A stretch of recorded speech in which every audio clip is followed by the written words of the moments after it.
สวัสดีครับผมคุณป้อมโฮมพร้อมดูอยากเห็นคนไทยมีบ้านวันนี้ผมพามาชมห้องเอื้อทรวัดกู้2ครับใครที่อยู่โซนนนทบุรีนะครับเมืองทองธานีแจ้งวัฒนะ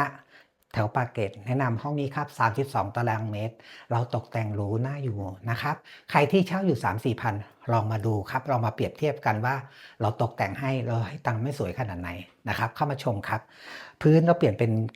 กระเบื้องแกรนิโตให้คูณ60คูณ60เราตกแต่งให้หรูดูดีมีสไตล์มีซ่อนไฟให้ด้วย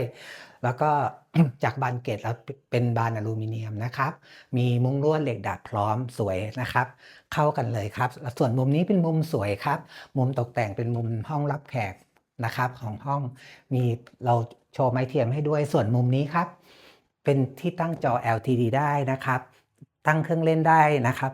เหมาะสำหรับเป็น ห้องรับแขกเลยครับประตูครับเรามีเหล็กดัดให้เรียบร้อยแล้วครับมาห้องนอนด้านหน้าครับ2ห้องนอนครับห้องนอนด้านหน้านี้ลงเตียง3ฟุตครึ่งได้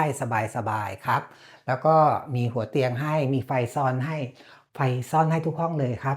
ทำให้ห้องบ้านดูสวยดูหรูดูมีมิติมากขึ้นตู้เสื้อผ้าพร้อมครับใช้งานได้นะครับมาห้องนอนที่2ครับห้องนอนที่2เราลงเตียง5ฟุตให้นะครับเห็นไหมครับมีหน้าต่างช่วยระบายอากาศมีมุ้งลวดเรียบร้อยแล้วลมเข้าเย็นมากครับส่วนหัวเตียงครับเราตกแต่งให้เลยครับเป็นบิวอินออกมาครับแล้วก็ซ่อนไฟมีไม้เทียมให้อย่างสวยตกแต่งครับ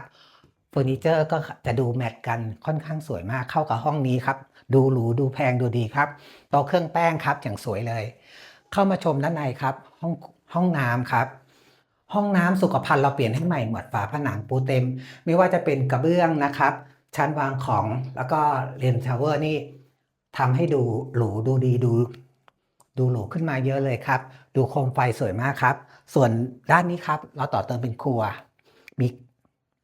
มีทำเป็นอลูมิเนียมปิดเปิดนะครับแล้วก็เวลาทำกับข้าวกลิ่นก็จะไม่ออกไปครับแล้วก็มีซิงค์ครับ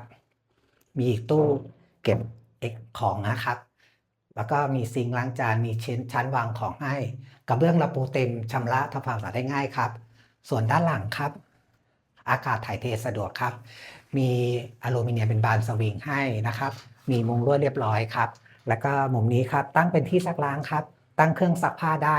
สำหรับใครที่ครับเริ่มต้นครอบครัวนะครับใครที่เช่าอยู่ประมาณ 4-5 พันหรือใครที่มองหาบ้านเช่าอยู่ในโซนนนทบุรีปากเกร็ดนี้นะครับเมืองทองแจ้งวัฒนะแนะนำห้องหลังนี้ครับสวยหรูดูดีมากพร้อมหิ้วกระเป๋าเข้ามาอยู่ใครสนใจครับขอสลิปเงินเดือน6เดือนพร้อมเครดิตบูโรมาวิเคราะห์วงเงินมาเป็นเจ้าของห้องกันครับไว้พบกันหลังหน้าขอบคุณครับ